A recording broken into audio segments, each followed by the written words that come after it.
Hey guys, Jenn from Bent Yoga, and we've already talked about this 8-limb path, the 8 steps you have to take to get to that final bliss or non-reactivity that yoga is showing us, guiding us to. Now, the first step is called the Yamas, and there's 5 of them. We're going to talk just about the first one right now, ahimsa. So what ahimsa is it's non-violence. And at first, when people hear this one, they're like, well, I'm not violent, I've never stabbed somebody. True. However, we need to take it a little bit deeper than that, and we need to figure out the roots of the violence, and that's what we need to rid ourselves of. Because all of us do have these seeds planted within us, and if those seeds, nobody ever just randomly starts stabbing, right? This violence comes from somewhere, and usually it starts within us, and then it moves to our thoughts, and then it moves to our actions. So we have to stop it when it first gets inside of us. That's how we get the violence out of our hearts. So this ahimsa, this non-violence, it's not just talking about your physical actions. It's talking about take stock when those seeds get planted. Be aware when those seeds get planted so that you can, once you're aware of them, you can kind of bring them to the forefront and you can release them. For example, jealousy, that's a huge one. Or greed, if we covet what somebody else wants, right? So that might plant that seed within you. And then if you ignore, say it's your best friend, and she gets a brand new car that you can't afford, and you want to be happy for her, but there's some jealousy there. But because she's your best friend, you don't want to acknowledge the jealousy. So you just keep pushing it down and pushing down. You just keep pretending like it's not there, putting a big smile on your face and, yeah, congratulations, and pretending it's not there. That's not getting rid, okay, of this jealousy. What could happen, I'm not saying it will, but what could happen is this jealousy could start to build. And maybe you start to take it personally. She buys something else. Well, she's just doing that, to piss me off because she knows that I can't afford that. You start to take it personally. You start to think about it a lot more. It starts to grow, and at some point, maybe it becomes an action. Maybe you stop calling her back. Maybe there's actual physical violence. But it all started when you wouldn't acknowledge that seed of jealousy that got planted.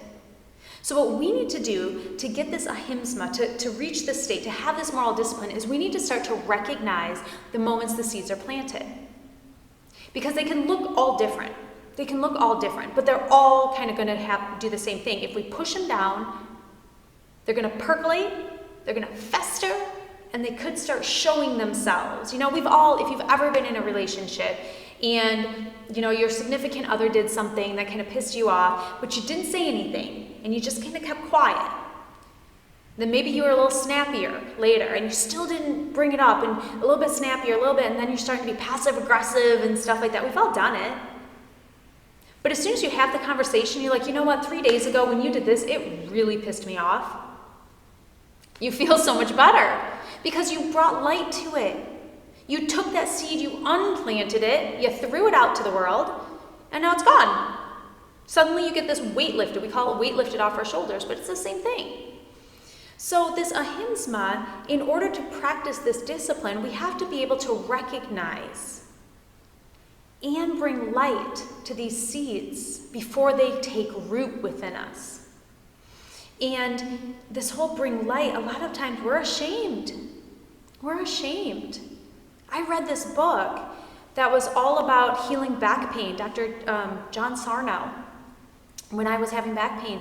And it was basically saying that sometimes our back pain is caused because we're repressing, we're pushing away something we don't want to admit. And there was a case study of a mom there, and she didn't want to admit that she was a little angry at her children because they took away her independence. And she had to quit her job for them, and she didn't want to admit that. I mean, she's a mom. She didn't even know she was thinking that. She didn't even know. But what happened is that she kept repressing it and repressing it and ignoring it. And then she made herself hurt because of it. In this book, as much as it sounds crazy, it worked for me, and it's worked for so many other people. So, there is something to it. I'm a very scientific person, and it blew my mind when this book actually did something to help my shoulder pain.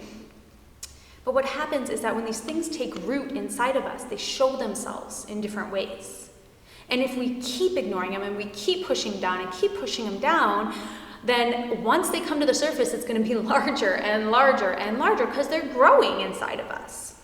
So we want to get it out when it's the tiniest thing possible. So the best way to do that is to own up to your feelings. Maybe not even to anyone. If you're jealous of your friend, own up to it. To yourself, maybe to the mirror. Yeah, I wish I had that. I wish I had that. Then turn it around. But I've got an amazing child, and I've got a great husband. And I love my job.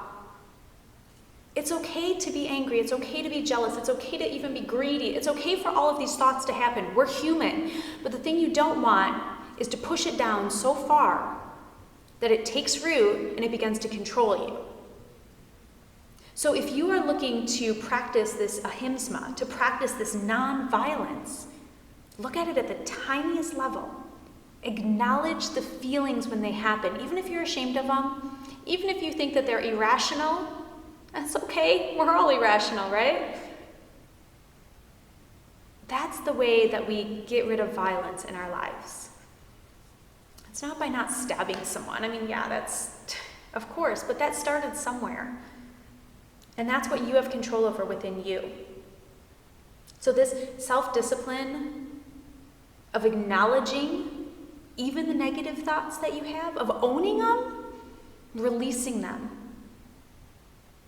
That is how this ahimsa comes into play in your life.